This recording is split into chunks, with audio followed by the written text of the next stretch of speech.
Hey everyone, welcome to SideQuest English, the podcast where we step away from the boring textbooks to explore fascinating topics, one random deep dive at a time. Glad to be here for this one.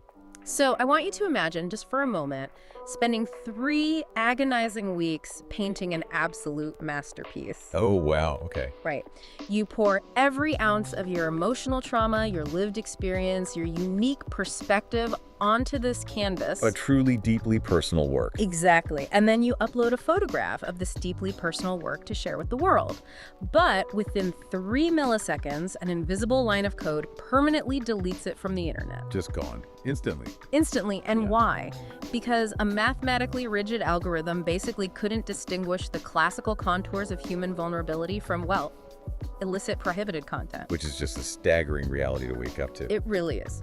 So today, we are looking at the invisible forces that are fundamentally rewriting human creativity. Right. We're navigating a wildly complex paradigm, one that challenges everything we assume about what it means to create, to consume, and to just exist in an increasingly automated world. It's a heavy topic. It is. We are unpacking the dichotomy between genuine human emotional resonance and the simulacrum of creativity produced by artificial intelligence. Yeah, that false mirror. Exactly. We are wading into the inextricably dense ethical labyrinth of separating the art from the artist. Always a controversial one. Oh, definitely. And we will examine the paradox of our hyper-connected digital infrastructure, like how the very mechanisms designed to bring us together are simultaneously flattening our expression and relentlessly diluting authentic underground subcultures. It is an intensely rich landscape we are navigating today. I mean, while artificial intelligence, ethical consumption, and the digital homogenization of countercultures might initially appear to be distinct phenomena. They seem totally separate at first glance. They do, but they are all ultimately orbiting a single massive gravitational concept, which is authenticity. Authenticity. Right. We are basically being forced to ask how we, as a collective society and as individuals, define what is genuine. How do we even measure that anymore? Exactly. How do we protect authenticity when it feels overwhelmingly fragile right now? And perhaps most pressingly, how does the sheer velocity of our technological advancement permanently complicate our relationship with the truth of human expression? That is the underlying conceptual thread connecting everything we're about to unpack today. Yeah, it ties it all together. So if authenticity truly is the absolute hallmark of art, it begs a fascinating, almost uncomfortable question about the genesis of creativity itself. Where does it actually come from? Right, we celebrate art because it communicates something profound about the human condition. But what happens when the creator behind a breathtaking landscape or a remarkably poignant piece of poetry has no heartbeat? No pulse whatsoever. None. What happens when that creator has no lived experience, no memories of childhood heartbreak, no existential joy, and absolutely no moral compass? It forces us into an ontological corner, really. Exactly. Can artificial intelligence ever actually replicate genuine emotional depth? Or is it fundamentally destined to be nothing more than a highly sophisticated mimic? That is precisely the core philosophical dilemma of our time when it comes to aesthetics. And to truly grasp the magnitude of this, we can't just look at the finished image on a screen. No, you have to look under the hood. We have to rigorously break down the underlying mechanisms of how these AI systems actually operate. Right, like the analysis and the research surrounding tools like Deep Dream and generative adversarial networks or GANs. Yeah, the research reveals a profound mechanical reality. When audiences first view art generated by these advanced systems, the immediate reaction is often a profound sense of awe. People look at a hyper-realistic AI-generated portrait and think, wow, look at what technology has achieved. Right, the technical proficiency is undeniably staggering, but the critical defining distinction, the mechanism that separates a machine from a master, is that the artificial intelligence fundamentally lacks intentionality. Intentionality. Yes. It does not possess an internal communicative purpose. It has nothing it desperately needs to say to the world. Right, because it doesn't actually experience the world. It doesn't feel anything. I love the descriptor that emerges from the aesthetic critiques in our sources, framing AI as a reflective surface. A reflective surface, yes. That's a perfect way to put it. Let's break down how that actually functions for a second. If you prompt an AI to create a painting depicting profound, gut-wrenching sadness, the machine is not experiencing sorrow. No, it's not crying. It isn't drawing on a suppressed memory of losing a loved one. It is simply executing a highly complex mathematical aggregation. It's just math. Exactly. It's pulling from billions of data points and recognizing statistical correlations. It knows that in its training data, the human concept of sadness is frequently tagged alongside specific hex codes for blues and grays. Visual representations of rainy conditions. Right, and the geometric shapes of solitary figures. So it is assembling a collage of our own human expressions of grief. It is sheer pattern recognition masquerading as emotional interiority. That's exactly it. It is a highly advanced statistical mirror reflecting human output back at us, entirely devoid of human interiority. And to understand the architecture of that mirror, we should probably briefly illuminate how a GAN actually trains itself. Yeah, because the mechanism itself explains the lack of soul. Without diving into, impenetrable computer science jargon, you can think of a GAN as a relentless, high-stakes game of cat and mouse between two separate neural networks. Oh, like the forger and the detective. Precisely. You have the generator, which acts as a master art forger. Its entire job is to create an image, say, a landscape from random noise. Okay, so it just starts making something out of static. Right. Then you have the discriminator, which acts as the highly trained art detective. Yeah. The detective has studied millions of real human landscapes. So the forger hands its fake painting over. Yes. And the detective analyzes it and says, no, this is a fake.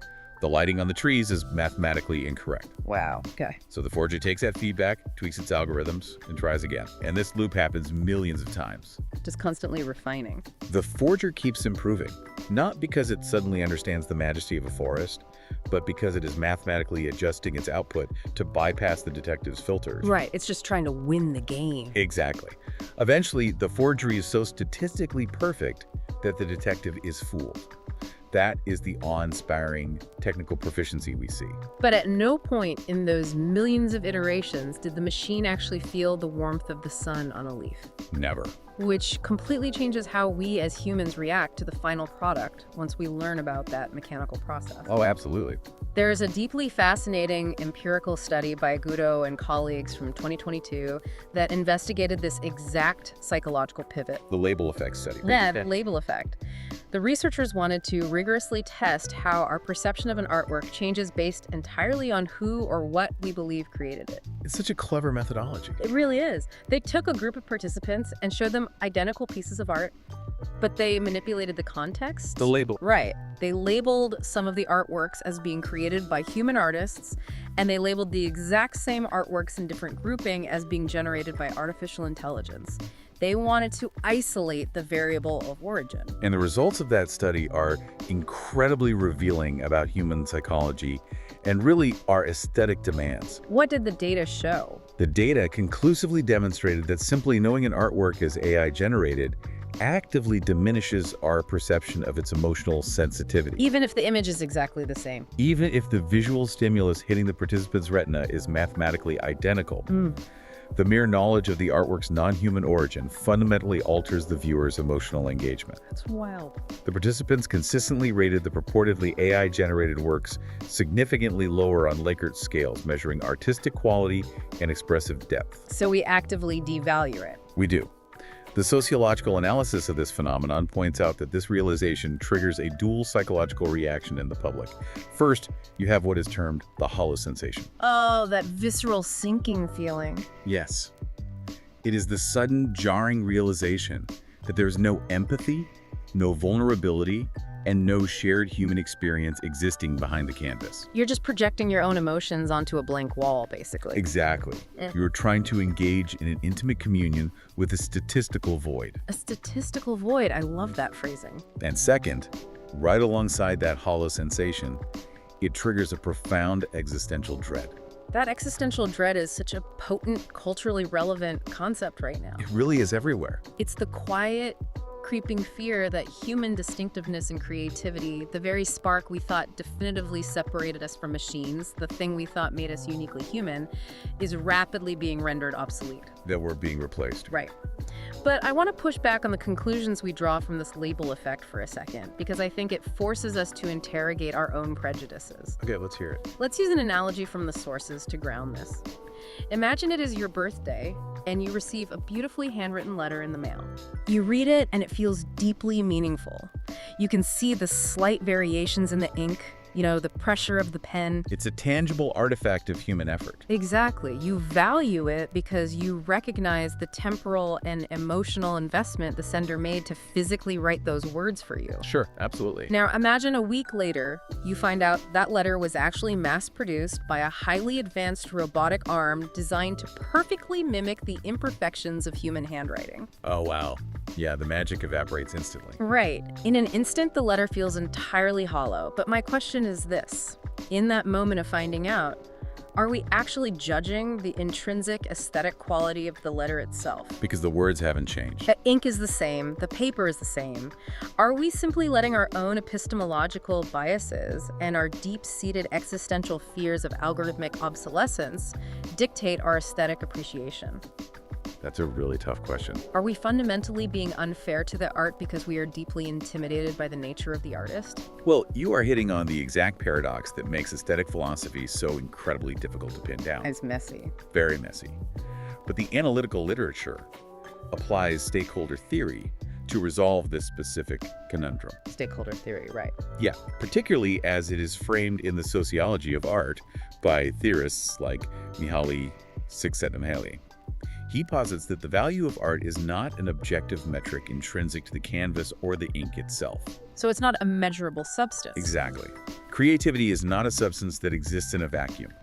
Rather, the field, which is the complex network comprising consumers, art critics, industry gatekeepers, gallery owners, and society at large, ultimately dictates what is categorized as creative and what holds value. Okay, so to answer the question. Yes, to answer your question directly, yes, our biases absolutely dictate our aesthetic appreciation.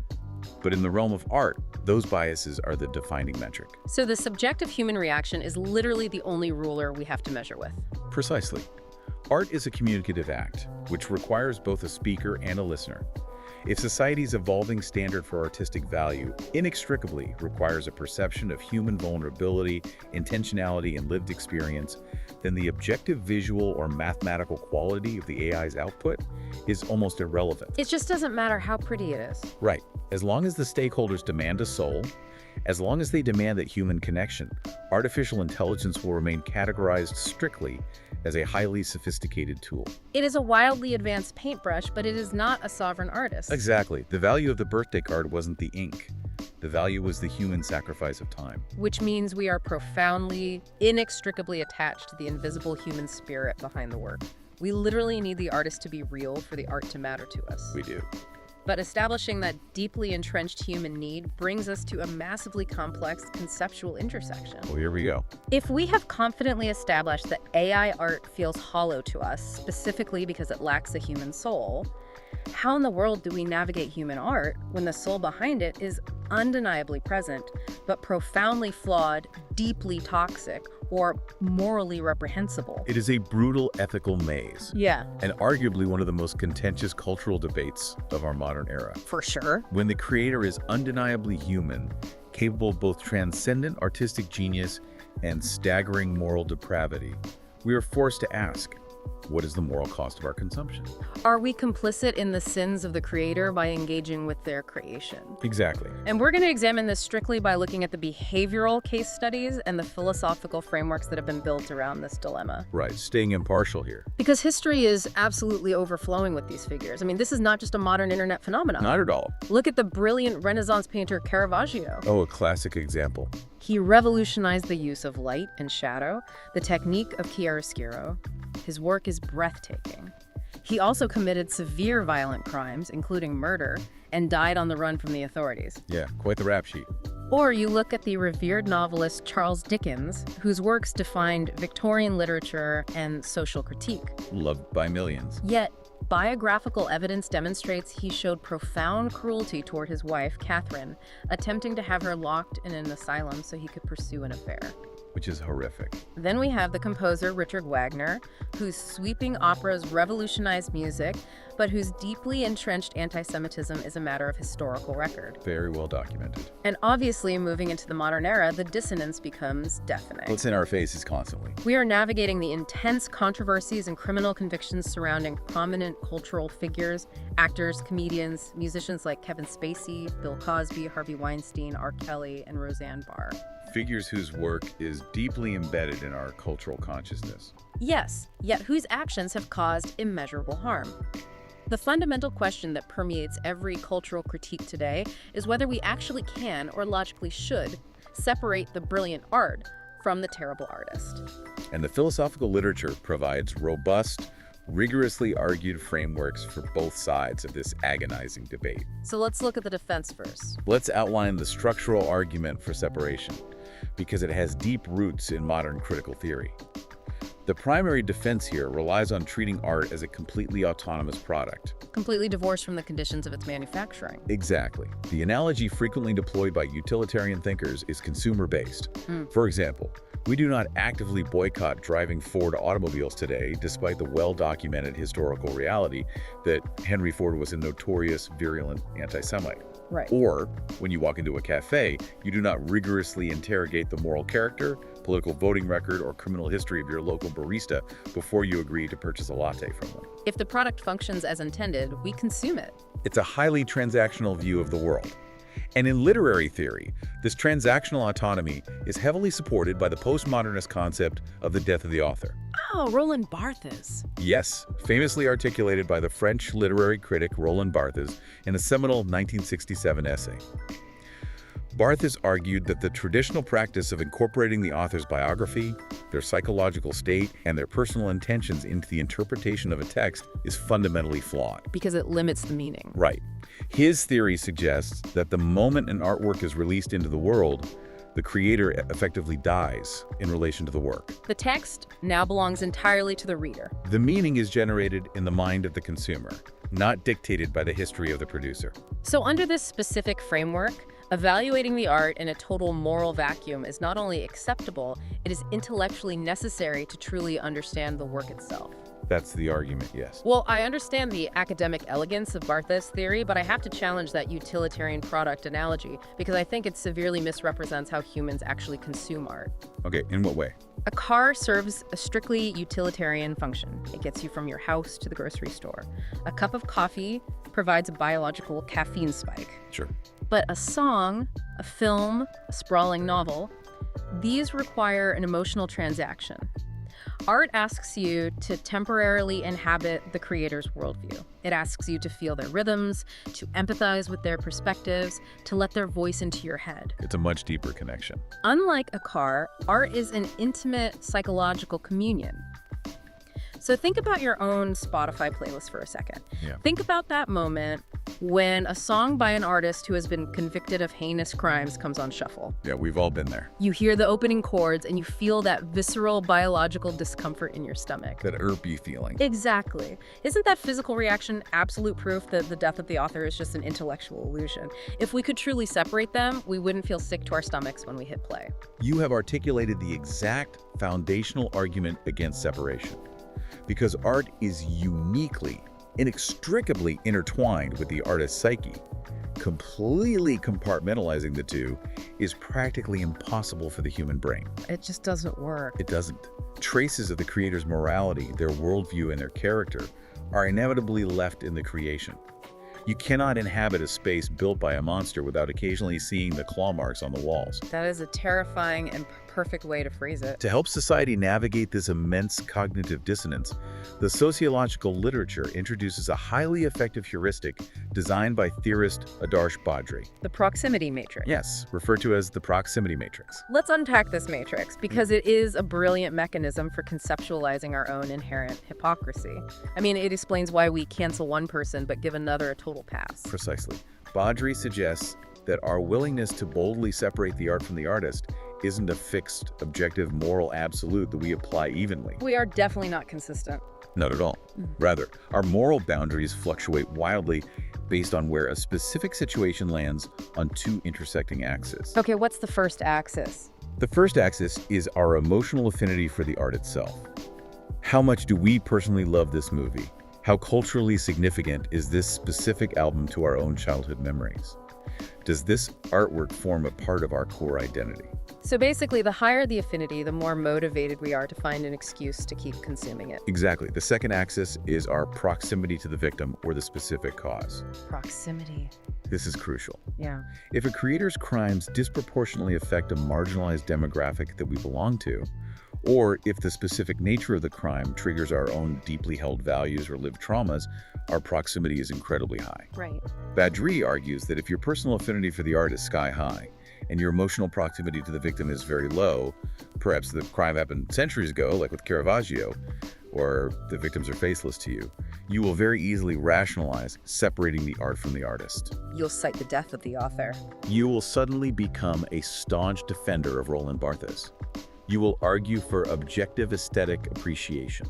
But if the proximity is high, like if the wounds are fresh, if the victims look like you, or if the cultural conversation is currently dominating your social sphere, suddenly that intellectual separation becomes morally impossible. You feel complicit. You feel complicit. And this directly brings up the coping mechanism theory mentioned in the behavioral psychology sources. Well, this is a tough pill to swallow. It is a rather uncomfortable, deeply humbling idea. It says that when we loudly advocate for separating the art from the artist online or in debates with our friends, we aren't actually making a principled, high-minded philosophical stand about the nature of aesthetics. This is rationalizing. We are simply employing a desperate psychological rationalization so we do not have to suffer the personal, selfish loss of abandoning our favorite Spotify playlists. Or our favorite comfort movies that get us through hard times. Exactly. Ultimately, the question we all have to wrestle with in the quiet of our own minds is this. Is separating the art from the artist truly a noble intellectual exercise? Or is it just a pragmatic, selfish calculation of exactly what moral compromises we can personally live with? It is a deeply sobering realization, honestly. And it highlights just how subjective, messy, and fundamentally human this internal process is. We are constantly internally negotiating our own shifting boundaries as individual arbiters of morality. But this brings us to a monumental historical shift in the modern era. Right, because the game has changed. Everything we just discussed revolves around internal human moral struggles. But today, the paradigm has changed. There is a new, completely invisible, mathematically rigid, and incredibly powerful arbiter of morality sitting directly between the human artist and the human public. The algorithm. The algorithm. We are no longer just dealing with human subjectivity, we are dealing with algorithmic censorship, the algorithmic gaze. This is where the internal moral struggle is replaced by external automated sanitation. Yes, we are talking about the vast infrastructure of algorithmic content moderation deployed across global social media platforms and how it is profoundly reshaping policing and, in many cases, entirely erasing artistic expression. And the most glaring illustrative example of this failure is the algorithm's complete inability to distinguish between illicit, prohibited pornography and classical, culturally significant artistic nudity. It just cannot tell the difference. The quantitative data on this failure is absolutely staggering. When you look at the research papers analyzing the efficacy of NSFW not safe for work classifiers utilized by major social media conglomerates, you see a system that is fundamentally broken at a conceptual level. How broken are we talking?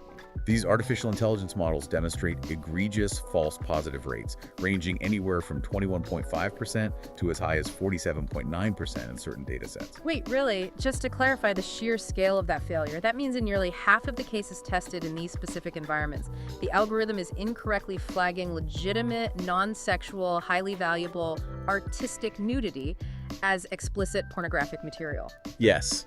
Like a museum uploading a photograph of a classical sculpture. And the result isn't just a friendly warning, right? It results in immediate shadow banning, severe account suspension, and the permanent deletion of the artist's digital livelihood. It is a catastrophic, systemic failure in contextual understanding. And we have to ask why the machine fails so spectacularly here.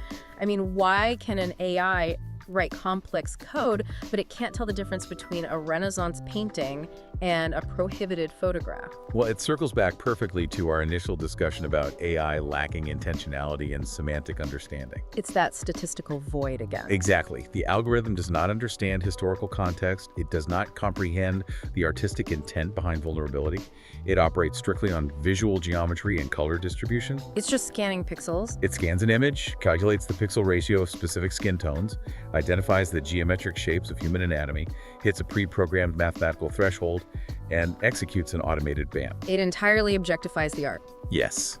It forcibly strips away centuries of historical context, cultural significance, and artistic nuance, reducing the human form to a binary violation of a terms of service agreement. It's the ultimate flattening of nuance. And to really illustrate how radical a shift this is in the history of human expression, think about Michelangelo. Okay, let's look at the Sistine Chapel. When Michelangelo was commissioned to paint the iconic, sprawling, nude figures across the ceiling of the Sistine Chapel, he was operating under the deeply conservative, immense authority of the Catholic papacy in the 16th century. It was incredibly controversial at the time. It was considered scandalous by many, and it placed his magnum opus at severe political risk. But the crucial defining point is that historically, the art ecosystem was dynamic and human. There was a back and forth. The creator, the religious critique, the viewing public, and the financial patrons all interacted in a tangible hierarchy. Michelangelo could vehemently argue his case. He could leverage his influence. You could fight back. He could literally paint his critics into hell on the fresco as an act of subversive defiance, which he actually did to a papal master of ceremonies named Biagio da Cesena. The power dynamics were visible, negotiable, and deeply human. That historical contrast is so vital. Today, that dynamic, negotiable ecosystem has been completely eradicated by algorithmic hegemony. And the machine is in charge? The modern structure places the market, specifically the massive tech platforms and their paramount need to appease risk-averse corporate advertisers, at the absolute totalitarian top of the hierarchy. And they dictate global cultural acceptability from inside an impenetrable black box. Which leads to a terrifying practical reality for modern creators. In the Renaissance, an artist could rebel against a visible human authority. You can debate a pope. You can write a subversive pamphlet against a king. But you cannot debate an algorithm. Exactly. How on earth does a modern creator subvert or rebel against an opaque proprietary algorithm that they can't even see? You cannot debate a line of code. You cannot appeal to the emotional empathy of a moderation bot. It's deaf to all of that. If the very infrastructure required to share your work with the world automatically deletes anything that challenges the status quo, are we entering an era where true, provocative, avant-garde art is fundamentally incompatible with the digital platforms it relies on to survive? That is the precise danger scholars are warning about. And this dynamic introduces a vital sociological concept explored deeply into literature, which is context collapse. Context collapse. Let's dig into that. To understand why this algorithmic policing is so psychologically damaging, we have to look at the work of sociologist Erving Goffman. From the mid-20th century. Right. Goffman developed a dramaturgical framework of human interaction. He theorized that humans constantly manage their identities by meticulously keeping their different social audiences segregated. Like we're actors on different stages. Exactly. You perform a highly professional, sanitized, front stage persona for your corporate boss, and you have a much more relaxed, authentic, backstage persona for your closest friends. It's like throwing a dinner party. Imagine you decide to host a dinner, and you invite your 80-year-old traditional grandmother, your strict corporate boss who is evaluating you for a promotion, and your wildest, most chaotic friends from your college days. Sounds like a nightmare. Right? You sit all of them at the exact same table. What happens to your behavior? You are paralyzed. You wouldn't say a word. You sit there in complete silence, terrified to make a joke, because a joke that lands perfectly with your college friends might profoundly offend your grandmother or get you fired by your boss. You naturally tailor your context in the real world to survive socially. That is a perfect encapsulation of the phenomenon. In the physical world, we naturally segregate those dinner parties. But social media platforms, by their very architectural design, inherently flatten all of those distinct audiences into a single, unified digital feed. Enter context collapse. Yes. Dana Boyd, a prominent digital researcher, applied Goffman's theories to the internet and coined the term context collapse for this exact situation. Your boss, your mother, your professional peers, and thousands of complete anonymous strangers are all simultaneously viewing the exact same post. The digital dinner party where everyone is forced to sit together permanently. Exactly. And because the algorithm is watching, and because the social consequences of offending any one of those overlapping demographics are severe, this forces the artist and the average everyday user to envision a lowest common denominator audience. So everyone just self-censors. To avoid triggering algorithmic punishment, shadow banning, or catastrophic social backlash from a collapsed context, users retreat into a state of perpetual, exhausting self-censorship. It's a survival tactic. The algorithm effectively demands a perfectly sanitized, universally inoffensive, corporately acceptable performance at all times. It flattens the rich, varied topography of human expression into a smooth, homogenized, advertiser-friendly paste. It really does. But this algorithmic sanitization doesn't just silence the individual artist, though. It scales up massively. To whole communities. When everyone is forced to perform for the same algorithm, entire communities and subcultures begin to lose their distinct identities. We are witnessing the double-edged sword of our global digital infrastructure in real time. It's the globalization paradox. Exactly. On one hand, the internet has undeniably allowed for what sociologists call globalization, the thriving of vibrant, highly specific digital undergrounds. Which is the beautiful part of the internet. It is. If you have an incredibly niche aesthetic interest, you can find your specific tribe online, regardless of geography.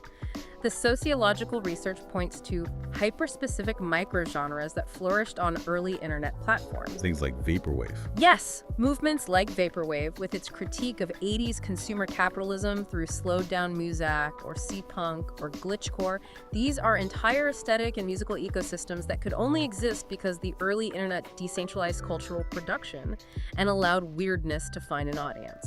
But that same decentralization, that same hyper-connectivity that birthed those movements, has evolved into a deeply insidious mechanism for cultural destruction. How so? The research details how the modern, algorithmically driven iteration of social media acts as a massive catalyst for cultural homogenization. Cultural homogenization. Yes, this is the rapid erosion of local traditions, nuanced aesthetics, and distinct subcultures in favor of a massive, westernized, capitalist monolith. I think the sources refer to it as McDonaldization. McDonaldization, or Coca-colonization. It's the idea that everywhere you go, physically or digitally, the culture looks and tastes exactly the same. Right. And within the youth demographic, this homogenization manifests violently through the rapid dilution of subcultures by actors, the researchers term culture criminals, and cultural gluttons. Culture criminals and cultural gluttons. Those terms perfectly capture the dynamic. Let's break down the mechanics of a cultural glutton for a second. Go for it. Historically, to truly be part of a subculture, let's use the punk scene in the late 1970s and 80s as an example, you had to invest significant friction and effort. You had to show up. You had to physically go to the dingy underground clubs. You had to track down and buy the independent zines. You had to endure real-world social ostracization from mainstream society for how you dressed. You had to actually care deeply about the anti-establishment ethos that underpinned the music. The friction acted as a filter. Exactly. The friction protected the authenticity of the community. Today, because of the frictionless, infinite accessibility of social media, a cultural glutton can simply log onto TikTok, strip mine the visual aesthetics of a subculture, buy the fast fashion knockoff, and wear the culture like a temporary costume for a 15-second video. Without dedicating a single ounce of commitment to its underlying values or history. Exactly. The friction is entirely gone, which leads directly to the phenomenon of hypertrends, vastly accelerated by the specific algorithmic design of platforms like TikTok. Because the algorithm is always hungry. The algorithm constantly, insatiably demands novel visual stimulation to keep users engaged in scrolling. Because of this, trend cycles have reached an absolute fever pitch. It's exhausting just watching it. A hyper-specific style goes viral. The research cites examples like the sudden, ubiquitous trench coat craze, or the highly curated clean girl aesthetic. It reaches immediate, inescapable mainstream saturation globally within days. And then what happens? The moment it hits that saturation point, its authenticity is completely commodified and destroyed. It is subsequently abandoned by the true innovators who originally championed it, because it has become the very mainstream monolith they were trying to escape. It's an exhausting treadmill. Consumers, particularly younger demographics, are essentially forced by the algorithmic pressure to adopt disposable identities. Disposable identities, yes. They're rapidly shedding aesthetics, slang, and entire personalities week by week just to avoid the social death of algorithmic irrelevance. Yeah. And I mean, we cannot ignore the staggering, catastrophic physical cost of these disposable digital identities. The environmental impact. Yeah. This isn't just happening abstractly on our screens. The mechanics of this system are literally destroying the planet. The environmental data highlights that the global fashion industry is now churning out a mind-numbing 80 billion new pieces of clothing every single year. 80 billion. It's almost incomprehensible. 80 billion. And a massive percentage of that is cheap, synthetic, fast fashion designed specifically to feed these algorithmically driven, too-weak microtrends. It is a cycle of massive, unsustainable overconsumption driven entirely by the fear of falling behind a digital feed. Beyond the environmental devastation, this cycle creates intense, hostile friction within the digital communities themselves. Like the fake geek debates. Yes, famously illustrated by the sociological analysis of the fake geek debate, or the intense gatekeeping seen in niche fandoms. Which makes sense when you look at what they're losing. Longtime, deeply dedicated members of these communities watch in real time as their safe spaces are hijacked by a massive influx of latecomers, the cultural gluttons, who are only there to extract algorithmic clout and capitalize on a fleeting trend. It just ruins the community. This rapid influx fundamentally destabilizes the community and drastically shortens the innovation lifespan of any cultural movement. The very second a true avant-garde innovator sees their carefully crafted niche aesthetic being mass-produced by exploitative fast fashion brands and danced to by millions of disconnected users, the magic is dead. They abandon it and have to start entirely over. Exactly. So we arrive at a profound paradox. Think about the history of counterculture for a second.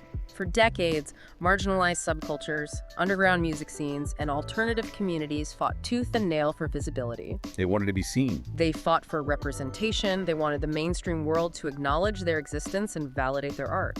Now, the paradigm has completely inverted. It seems absolute visibility is the exact weapon that destroys them. It incinerated them. The moment the blinding algorithmic spotlight hits a genuine subculture, it immediately incinerates it through commodification. Which brings up a fascinating extrapolation from the sociological data regarding the stealth mode counter-movement. Yes, the adaptation. If visibility equals death, how are true, authentic fandoms adapting to survive this environment? By actively retreating into the dark. Realizing that going viral guarantees instant commodification, cultural dilution, and algorithmic policing, genuine subcultures are migrating completely away from the public squares of the internet. They're leaving the big platforms. They are abandoning the open feeds of Instagram, TikTok, and X. Instead, they are moving deep into closed, invite-only environments. Like where? They are building communities in private Discord servers, encrypted WhatsApp group chats, and locked, heavily moderated forums. They are purposefully erecting walls and reintroducing friction. Reintroducing friction, I love that. They are actively hiding their culture from the algorithm to preserve its exclusivity, its emotional depth, and its authenticity. The new underground isn't a physical basement club in a major city. It is a digital space deliberately mathematically walled off from the algorithmic gaze. Wow. Is the only way to save a counterculture today to actively, fiercely hide it? It seems that way. That is such a wild, counterintuitive paradigm shift from everything we believed about the democratizing power of the early internet. It feels like we are coming full circle, back to the need for secret handshakes and hidden doors, just to have a genuine conversation. If we synthesize this entire expansive journey we've been on today, a very clear, albeit incredibly challenging, picture of our modern condition emerges. It's a landscape of contradictions. We are navigating a landscape fundamentally fraught with contradictions. We have artificial intelligence that can mathematically map and perfectly mimic the brushstrokes of a master, yet struggles fundamentally to capture the raw, intentional, messy essence of the human soul. Right. We are constantly wrestling with our own moral elasticity, struggling daily to reconcile the brilliant, transcendent art we love with the deeply flawed, sometimes monstrous human beings who created it. The proximity matrix in real life. Exactly. We are watching in real time as opaque corporate algorithms blindly police our creativity, censoring profound human nuance in favor of advertiser-friendly, sterilized content. Context collapse. And we are seeing hyperspeed consumerism force true, authentic culture to flee the blinding light of the feed and burrow back underground to survive. It is an overwhelming amount to process, but the ultimate takeaway here for you listening is that you have agency. Empowerment comes through awareness of these systems. Absolutely. Being truly well-informed in this era means consciously, deliberately choosing how you engage with art, with artists and with digital spaces. It means resisting the passive urge to mindlessly scroll through homogenized, algorithmically curated feeds that treat you as nothing more than a metric, a consumer of disposable hyper trends. You'd have to push back against the frictionless feed. Right. Cultivating your own deeply held taste, seeking out those hidden friction-filled subcultures, and applying rigorous intentionality to what you value and who you choose to financially and emotionally support are the ultimate acts of rebellion in a flattened digital world. Absolutely. The machine thrives on passivity. Intentionality, critical thought, and a demand for genuine human connection are the only true antidotes to algorithmic homogenization. Before we wrap up, I want to leave you with one final, deeply provocative thought to mull over long after the audio stops today. Let's hear it. We spent significant time discussing how AI lacks a soul and how it feels hollow because it can't experience human suffering. And we discussed how human artists are often terribly, tragically flawed and how those flaws bleed into their art. But imagine the future trajectory of this technology. Okay. If artificial intelligence eventually evolves to simulate not just the technical style of human art, but the actual flaws, the controversies, and the moral ambiguities of human artists. Oh, wow. If we program an AI that can act unpredictably, commit digital crimes, or get canceled by society for holding abhorrent simulated views, if it suffers consequences in the digital world, would we suddenly view its art as having a genuine soul? Does our deepest, most profound appreciation of art actually require the creator to be beautifully, tragically broken? That is a chilling, magnificent question to end on. It fundamentally challenges everything we think we know about empathy, suffering, and the true requirements of aesthetics. It really does. Thank you so much for joining us on this deep dive. Keep questioning the invisible systems around you. Keep looking past the algorithms, and we will see you on the next exploration.